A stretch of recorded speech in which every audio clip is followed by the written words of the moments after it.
Check it out! Escape reality with Matt Z. Well, Dak, here's the deal. I'm the best there is, plain and simple. I mean, I wake up in the morning, I piss excellent. Cool. Alright, man. We are live on Off the Dome. Brandino is in the house. I'm super excited about this, man. We've been planning this for a long ass time, so I'm happy to finally have you this Yes, sir. down in the basement. I've been loving what you've been doing with your work. You know, all your songs you've been releasing. Obviously, this brand that you're trying to grow right now as well too. I know the one song I think you released that 6 months ago, something like "Give Me a Reason." Oh yeah. The cool ass music video. Man, that shit was nice. Appreciate that. Let's kind of dive into it. Where do you feel that this dream of yours came from? Oh, I always listen to music, so it's something that's always been there, and it took me a while to get to this. It was like almost like when you're destined to do something, you'll get there, even if it's not sooner, it's gonna be later type deal. Yeah. So like since I was a kid, I remember always asking like my grandfather. I was like, "Yo, how do I write a song?" Because I had a buddy that was in school. He was putting out music, and in Grenada we were listening to soca music rather than hip hop or rap and stuff like that. Soca music? Yeah. Okay, what kind of music is that? It's really more like carnival for the Caribbean. Okay, yeah. So it's really upbeat, high tempo. It's like almost like high energy workout music. Like good vibes and shit. Yeah, like it's that. like lots of like there's like steel pans and just a bunch of instruments. Like it's completely different. It's like listening to like Afro beats. Yeah. And how they have that kind of vibe, but soca has a different vibe. But nowadays there's like blending. Yeah. But, Is that something that's like kind of special to Grenada, or has it like kind of expanded outwards as well too? in the Caribbean, it's everywhere in the Caribbean. Okay, yeah, that type of style music. Then. Yeah, it's that kind of. It's pretty close. It's like like how there's dance hall. There's other places in the Caribbean that does dance hall as well, not just Jamaica. And so that's what soca's about. But it's more like for like dancing and partying, but our style. And I had a buddy. He used to sing, and he was younger than me. And I always wanted to do it. Maybe I just kind of like that, being out there type deal. And just seeing him doing it kind of like inspired me. And I always asked my grandfather. He told me you have to write it in rhythm and all that stuff. And I was I never understood it. Yeah. Okay. So as I got better with my English, I started like doing like poetry and like middle school and shit like that. Yeah, mad beautiful, man. And like I felt like I had a knack for it. You know what I mean? Because like all this shit certain shit would just come to me naturally. Like especially when it comes to like talking about the stars and shit like that. All of a sudden I have the right words for it type deal. Yeah.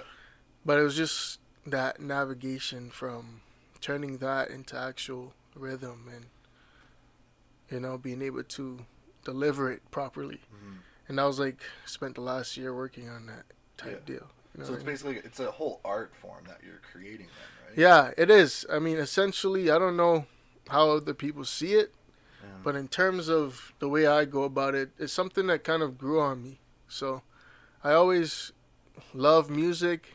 I used to freestyle with my friends. I was trash at it, but it was still practice to get to that. And I always just, music was everything. Sing in the shower, fucking, you know what I'm saying? You look in the mirror, you sing some. And it didn't even matter what genre it was, as long as it makes you feel something. That was just me, man. right? Yeah. Well, I think just in general, music, like the vibrations that music does give off, like they can definitely enhance a mood. You know what I mean? 100%. Like there's some music, like even just like sad or happy. There's some songs that come on instantly, like you have like a flashback moment. To like, oh fuck! I remember that one time I was sitting at this light, listening to this song, and I was doing this situation. I was this like how old or how many years old, and it's just like it's weird how music can almost like teleport you to another dimension almost at times. To like really like essentially, a lot of music for me captures a time in a moment. Like it's almost like you going on a vacation. You have a snapshot of it in your head, and music kind of bring it, like you said, it brings you back to that time. But music also like it's like a stamp. So it's like involved in like the whole environment behind it as well. So like all the music that's like coming out now will be like associated with like COVID and being restricted and all this stuff. It's like almost like current events. You know what I mean? It'll just be there. It's cemented in the time. Yeah. So that's why music is essential. I think it just carries that. Absolutely. A lot of weight. Community as well. Yeah, it really does. Yeah. It really does. How do you? So you were born in Grenada, growing up, and then you moved to New York City, and then you moved to Edmonton. Yeah. That's a transformation like I can never imagine. Like just relocating, essentially. How do you feel like those moments in your life has shaped and created and influenced your music? I'd say, well, first off, just being able to go places and learning to adapt make you a more swifter person. Mm-hmm. I feel like it helps you face a lot of, be able to deal with adversity differently from people. Like a lot of people, if something happens right now and their life kind of flips upside down, they think that, their world is over. Mm-hmm. But being able to start over so many times, that's essentially what it is. Mm-hmm. I think it kind of gave me a different outlook compared to most people. It's like, it's okay, this happened. Mm-hmm. You'll probably be able to create something out of it anyways, kind of deal. Yeah. So I think just being able to do that, but also the influences just like from the Caribbean, and Caribbean was really mellow, but it was also really closed-minded. Mm-hmm. And I'm a very open-minded person when it comes to like music and stuff like that, Mm-hmm. and talking about what's going on around the world and stuff like that. Yeah. So coming from that, I feel like I almost like graduated out of my surroundings. Mm-hmm. And then I went to New York, and it was like starting over, but over there it was like it gave me edge, because dealing with people that just rough and don't give a fuck about anything, you know what I'm saying? It's literally like survival, like people like bullying and stuff like that. I never dealt with that stuff, but like immediately going to New York from Grenada, like I dealt with that because my accent was different.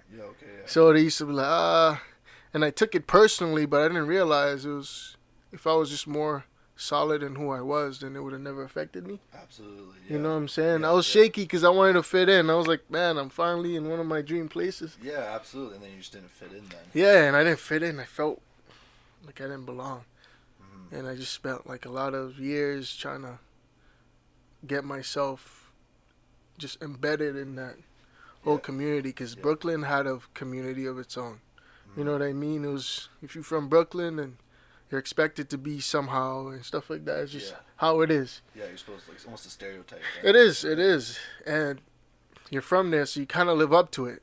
Mm-hmm. So part of that, and then just coming out here kind of like was like a nice bridge to the gap between Grenada and New York. Yeah. Well, it's not crazy, but there's still shit going on. Yeah, no, for sure. So I think that's why I like this place, is just the difference. I feel like it's in between for me. Okay, yeah. You know what I mean? Yeah, I know what you mean. It's like two extremes, and I am in the middle right now. Mm-hmm. And I'm presented with an opportunity to do a lot, because especially with music, the community is not big here. Mm-hmm. Usually people want to go places where they can join the movement that's already happening. Yeah, like I feel like Toronto, Vancouver would probably be really big cities, right? Yeah, they are. And Vancouver is just upcoming. Toronto has been established now. Yeah. But Edmonton doesn't have that solid base yet. Which I find weird, because there is like a good community of good rappers. Like I don't know if you know him, like 𝐂𝐎𝐿. Like I went to high school with him. And like, he's been putting some stuff out. Like he's really dope. He's really dope. Yeah. I know him. Yeah, met him a few times. Yeah, he's super nice guy too. Yeah, he's really dope. Yeah, and he has really good music. I actually bump his music. Yeah, literally. There's I actually have on my workout list for him as well too. Yeah. No, I actually bump his music, and I like that he's trying a lot of different avenues to get to where he want to go. Mm-hmm. He just needs to keep his head down and keep going. Absolutely. You know what I'm saying? Yeah. So like I know it takes like a certain personality type to create a brand and to go and do your own thing and pursue your own dreams, instead of like following like the typical like quote unquote 9 to 5 schedule. You come home, you chill, you do nothing too much, and you go to work the next day. Yeah. Do you feel that being that outcast in New York and having that feeling, do you think that really influenced your ability to pursue your dreams outwards? I think so, because just thinking about it, like my grandfather was a farmer, so he always did his own thing. Yeah. He doesn't live in the norms of other people. But growing up in New York, it's like everyone's trying to survive. So everyone's just trying to work a job to get by, and that's it. You know what I mean? The minimum wage there, I don't even know if it's $15 an hour. I doubt, man, if it's $15. And the cost of living there, it's ridiculous. You can't even, like, I used to rent a room in Brooklyn for $800 a month. Really? How big was it? It was a size, it was like 14 by 7. Oh, so it was just a room. It was a room. Oh, fuck. $800 a month. And that's when the dollar, like, their value of $800 is so much more than... And it's still that. You know what I mean? The dollar is high. Yeah. So it was pointless. And for me, like, it was cool. I was working. I could have afforded it. Yeah. I used to pay my fucking rent months and just 2 months in advance just to get it out the way and not have to worry about it. But like, it was just not enough. And I don't ever want to get caught in that cycle of being stuck.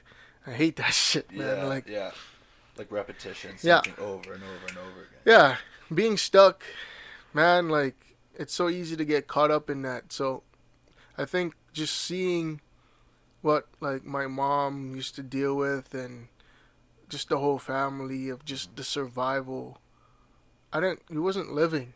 You know what I'm saying? He was just trying to get by. And I felt like a lot of that gave me anxiety and fucking not knowing. It's good to have those skills to deal with that, but it's not a good way to live. Definitely not, man. It's not. No, yeah, it's stressful. Yeah, so you constantly want to have more, and I think that's what it is. Just living in New York just made me see that I could achieve way more than, you know? Absolutely. Yeah. How how was the community growing up in Grenada? Like, how would you describe that? It was great. I won't lie. Like, I knew everybody. Everyone knew me. Yeah. Because my grandfather was a farmer. Okay. So he used to supply eggs, and I was like 5 years old delivering eggs to like fucking supermarkets. Oh, so you were young already. Yeah, I was already doing shit, and it's a complete different environment to here. Here, a 5-year-old kid's not gonna go take a bus because there's predators and shit. Yeah, absolutely. But down there, everyone kind of know each other, so they look out for each other. Kind of like that. Takes a village to raise. You know what I'm saying? Yeah. It's literally like that. So. That's what that was. Was it a big community, small community, or like, It was, how many people do you think it was? Okay, I lived on an island, not even in Grenada. It was like separated. Oh, really? So Grenada is like a tri-island kind of country where there's this place called, it's Grenada, 𝐂𝐿𝐴, and Petite Martinique. Okay. So it's all like kind of like French colonized type stuff. Yeah.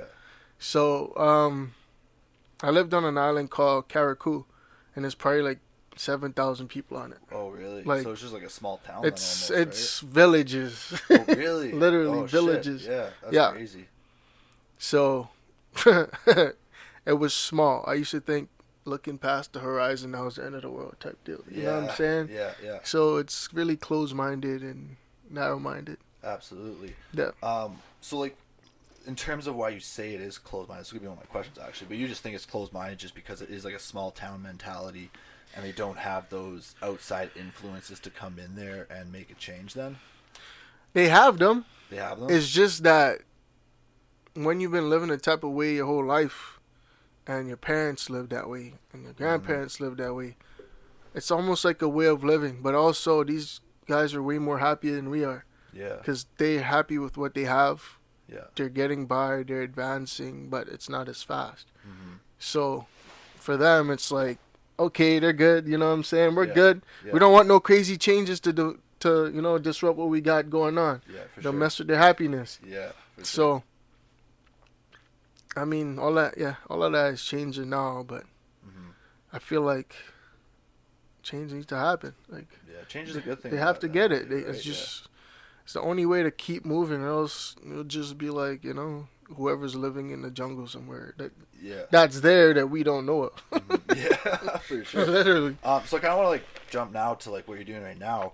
Where was the inspiration to create this brand that you have? It's just a need for identity.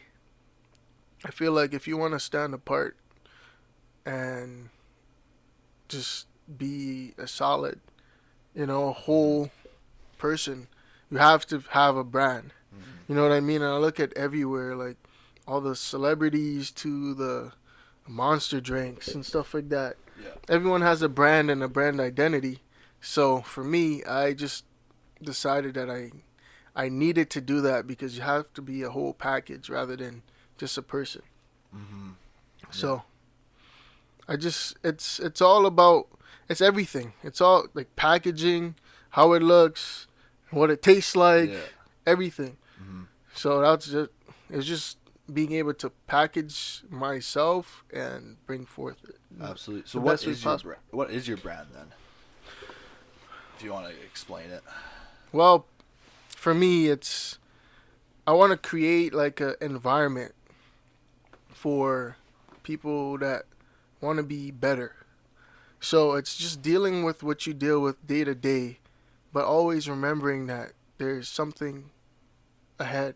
Don't get stuck in that cycle.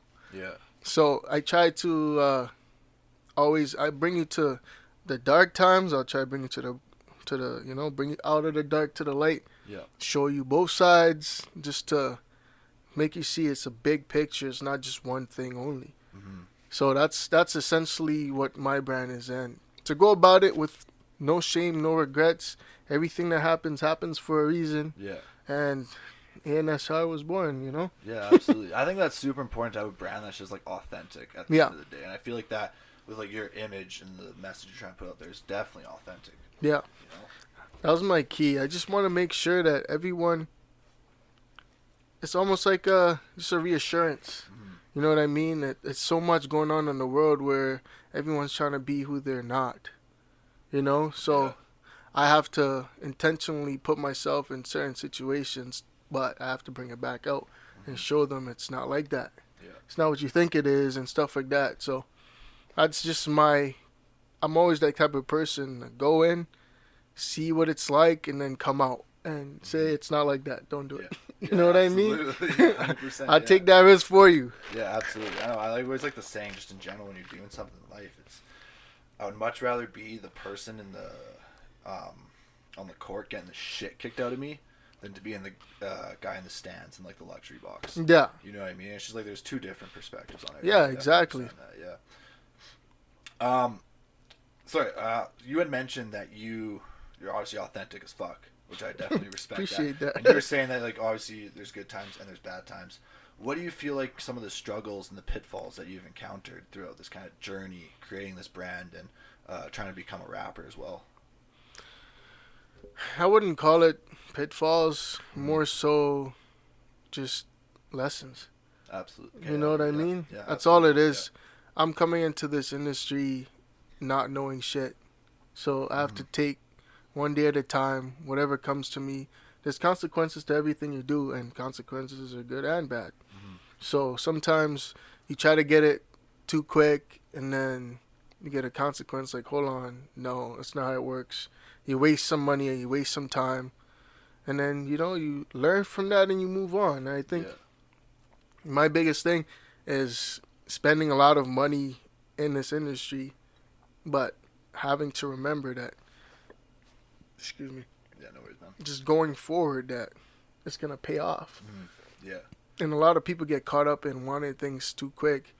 And I'm not that kind of person. Like, I'd rather have a solid foundation and know that if anything happens to me, whatever foundation I built is strong enough to support me. Yeah. You know what I mean? And that's what it's all about. No, I think that's like the best way to do it. And I feel like even for myself starting this podcast or a good example is like going to the gym and working out. Yeah. Like I remember the first time my ass went to the gym and worked out. Like you just go to the bicep curls and just do that. Yeah. And then like 3 weeks later, you're like, why am I not looking like Arnold Schwarzenegger right now? Right. So it's like, it's those moments in your life that are so important. I feel like when you do have those you have this perspective of how it's going to go, and it's like, oh, it's going to be this great success right away, right out of the gates. I'm going to fucking 1 year from now, I'm going to be again like whatever awards, like 1 million downloads, whatever it is. But then it's like along the journey, it like humbles your ass, where it's fast.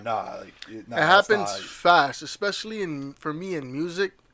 Like, I find that because I'm the type of person that I'm really confident, and I could sometimes be a little cocky about what my abilities are. So coming into the music, I thought I was nice because I was able to come up with these things off the bat, off the head, and write it down, and it all sounds cool and all. And then I put it out there, and everyone's like, "No, that shit's trash." Yeah. You know what I mean? know what you mean. And then I go back and I look at it, and I'm like, "Oh shit, like that was bad." But the good thing was that confidence made me release it. That confidence made me continue going. Yeah. And told myself, hey, you got to humble yourself. You know, like, you don't got it as you think you do. And there's people that's working 10 times harder than you at this shit, that's learning the proper way. And you need to learn how to do this shit. Yeah. And I think once I started understanding that I have to put myself back and calm my ego down, that I could actually, you know, put the time and effort into learning how to have good flows and how to rap and how to put everything together. And it was essential. But also there's also a business side of it. So there's the creative side. You got to learn how to be creative and all that stuff.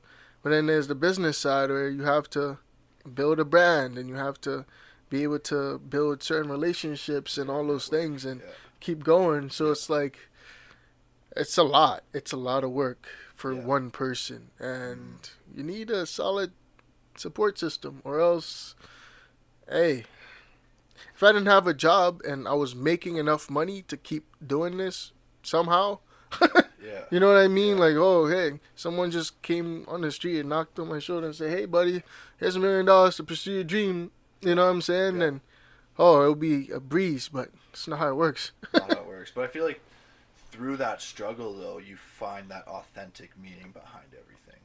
Yeah, right. I feel so. I feel like just being able to go through everything and see everything for what it is.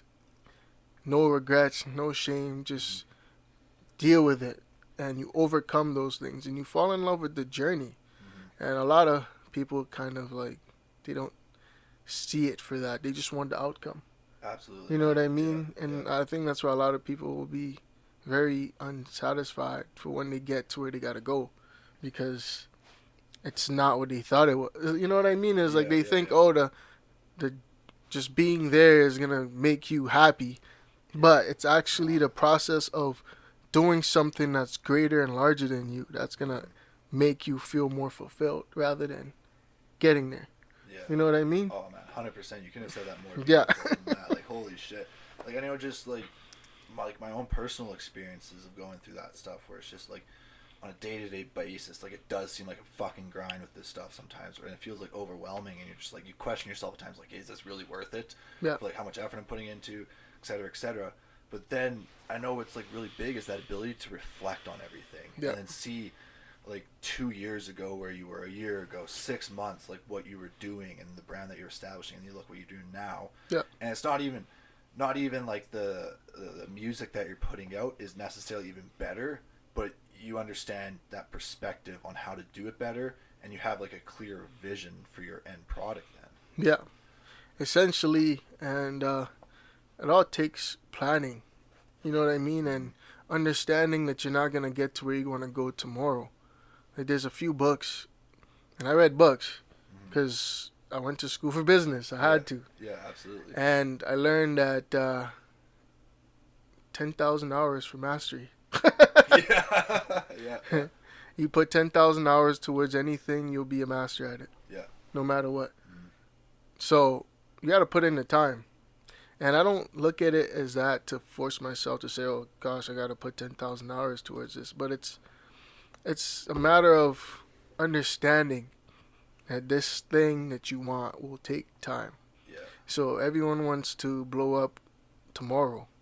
Me, I'm like, 4 or 5 years sounds reasonable. Yeah, you know what I absolutely, mean? man. Yeah, That way yeah. I can take in everything. I can build solid foundations, build Yeah. solid connections, and I can meet a lot of meaningful people, not with the intent of getting over on them. You know what I mean? Yeah. A lot of people that want it fast, they will step all over you to get to where they gotta go because, they want to get there right now. And those are the people that just fall off. Yeah.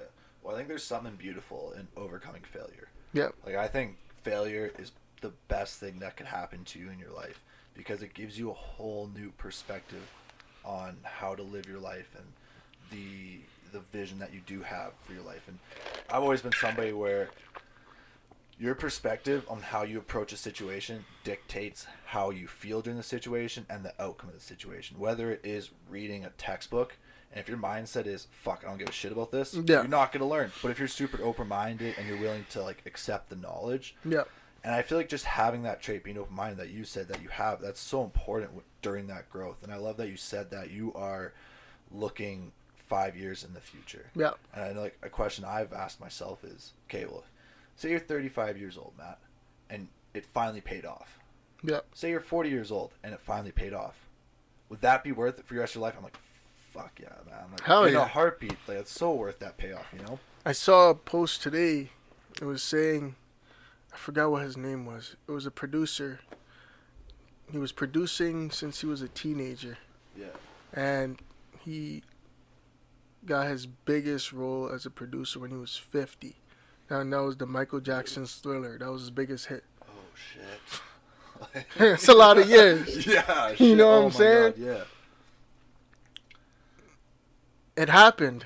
It's like looking at even like other guys like Colonel Sanders and the guy that built Walmart. Is it Sam Walton or something like that? Oh, yeah. Sam Walton. You know what I'm saying? Yeah. Like those guys, they had a vision, they had a dream.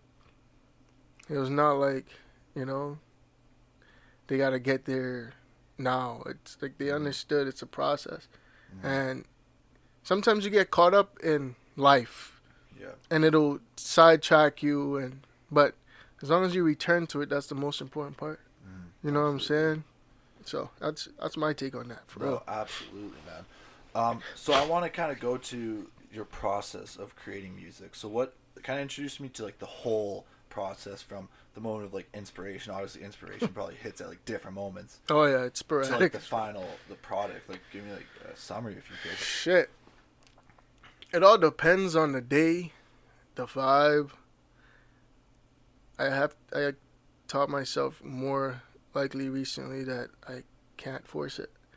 I've been trying hard because I'm like, I need to create. I have this heavy pressure on myself. Yeah. I need to get to where I gotta go, so I have to create. And I like pretty much dumbed it down just to, if I do a little bit over time, it'll add up type deal. Yeah. So there's days where I'm like, boom, I can write a song in an hour and it'll be Gucci. But then there's times where it's like, I don't even feel like doing this shit right now. Yeah, absolutely. You know what I'm saying? Yeah. And it's just the ability to create. It's the ability to create that feeling and getting that motivation almost out of thin air. Like, that's one thing that I'm striving for right now. But just getting into the right vibe is key for me. And for me, it's like I have to have a goal. Like, okay, today, what am I gonna do? What am I trying to achieve? Okay, do I want to make something that's like really vibey? Do I want to try something new? Yeah. Do I want to create a fucking banger? Do I want to create something to collab with? And that's just how I approach it first. And, I just find my beats and then I just play beats and I always like just hear a beat if I like it within like 10 seconds. I try not to overthink it and listen too much. Yeah. I'm like, okay, I could probably, find a little seat in this pocket of the song type deal. Yeah. I just put it in my stuff, and I finally got a little setup, so it helps me to do it right now. Yeah. Definitely, that helps you if you got something right there. It's true. It's true, because it could come at any time. And boom, I hop on the mic, and I'm like, I just start saying random shit, man. I'm just like, whatever, like. Yeah. and da da da da da da da da da da da. And I'm like, okay, I kind of like that one. And then I re-record again with that same flow, and then I try something new. And in the end, sometimes I could piece parts of the whole thing together, and it'll sound dope. Or there's just times where I get to the ending, and I'm like, oh shit, that's a dope hook. I like that. And then I'm like, okay, I'll use that and build off of that. Yeah. So for me, it's getting it out, getting the right vibe, and just testing. It's like constant test. You know what I'm saying? Yeah, I know what you mean. That's what it is. A lot of trial and error then, I'm assuming. A lot of trial and error. How much stuff do you like throw away? And like, are you pretty willing to like work on, say you work on something for 30 minutes and it's just not happening? Like, are you willing to move on? I'll or move do you on. try and stick on it? I'll move on. You move on? Because it's like, I feel like I'm wasting my creative energy trying to feed something that's not giving it back. You know what I mean? Yeah, for sure. I'm like, okay, I'm forcing it now. Let's move on to something that'll probably, you know, because as I'm creating, sometimes my mood change. You know what I mean? I'm like, 100%. okay, I don't want to deal with this shit right now. I'm not trying to hear this. Trying to get something more harder. I'm like, I'm not feeling it. Yeah. This beat ain't giving me that. Let me just move on. Yeah, absolutely. Yeah. No, for sure. So I want to go to your last music video with those fucking cool ass lights. Which one was that one? The one, fuck, which one was it? The Give Me a Reason one. Oh yeah, that one. That was a live session, all one take. Really? Yeah. Oh man, so like, those lights were fucking dope as shit. Yeah. Like, so what was the process behind like making your music videos then? Like, do you reach out to some other people, or do you do a lot of in-house editing on them, or? I don't touch that side of shit, man. Like, Fair. honestly, I can't. I have some sort of like creative ideas sometimes, but Yeah. I try to leave it out of my control and give people their space to be creative. Absolutely. You know what I Yeah, mean? for sure. And that live session, it was dope. It wasn't all me. It was obviously at Red Room. Yeah. He had a whole setup, Yeah. and he's just doing like a series of them. Okay. So I was like, man, like I did a couple tracks through the live session, but that Give Me a Reason was like one of the better takes that I had. And I was like, I really like this song. I feel like I could express it a lot, and I was just like, yeah, let's just fucking do it. Absolutely. You know, and yeah, for sure. I've been a lot better. Like when I first started rapping, I did a live session with him. Oh really? It was terrible. Yeah. It was fucking bad. And the fact that people were like, yo, this is not bad. I was like, yeah, okay. Like, Okay, there. Yeah, you saw your potential I there. appreciate you guys for getting me through that. But like Yeah. once I listened to it, I'm just like, no. How do you feel like? Because obviously, like with COVID now, like there's no concerts, and I feel like trying to get like opening acts of rappers who are coming to Edmonton, or at least getting like some type of venue to perform at. Yeah. That's so important, because that's like hundreds of people who just get to listen to you right away. And even if you get like 1% of that, right? Like that's a few people right there that can then spread the word more so. Like that adds up over time. How do you feel like the lack of venues has affected your ability to like grow yourself as a local rapper in Edmonton? Personally, I just take it as an opportunity to keep bettering myself. Yeah, for sure. I'm like, Yeah. okay, the world's on pause. I'm going to be fucking good for when it opens up. Yeah. That's just the way I see it. Absolutely. So I'm like, fuck it. You know, I wish I can go out there and perform, but I just think of it like, you know, maybe it's just not my time yet.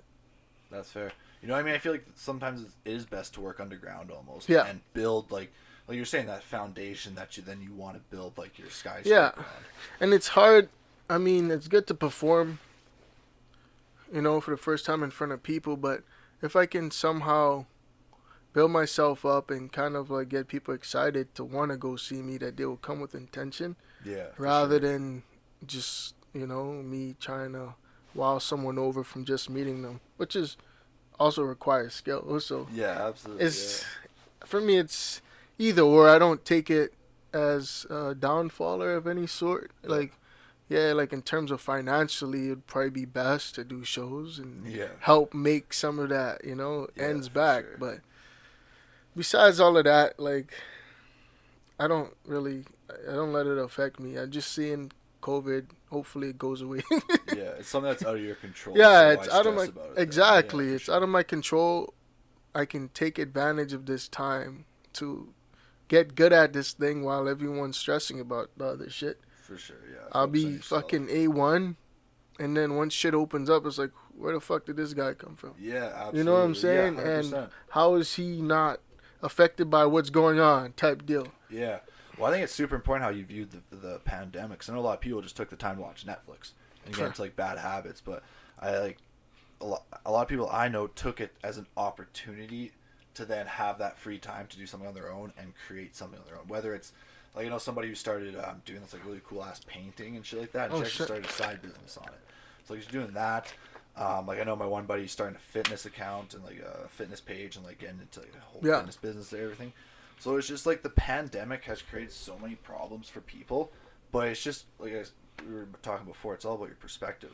Yeah. How you view the situation. And made a lot of people look different ways and get more creative too as well. Absolutely. So instead of, you know, they're like, oh damn, it's over. Like, it actually, for some people, like, it's like, man, there's an opportunity here to do something. Yeah, for sure. You know, and there's always opportunities in things that are bad, no matter what it is. What are some of your goals for, like, kind of looking in the future now with you yourself as a rapper, your personal life, or even like your brand? Like, what are some of the goals that you want to achieve in the next long term? I want to be a fucking superstar. You do? Yeah. That's what I want. Like, and that's why I've been just working on building that foundation.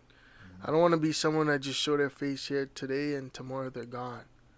Or else it won't be worth it. Yeah. You know what I mean?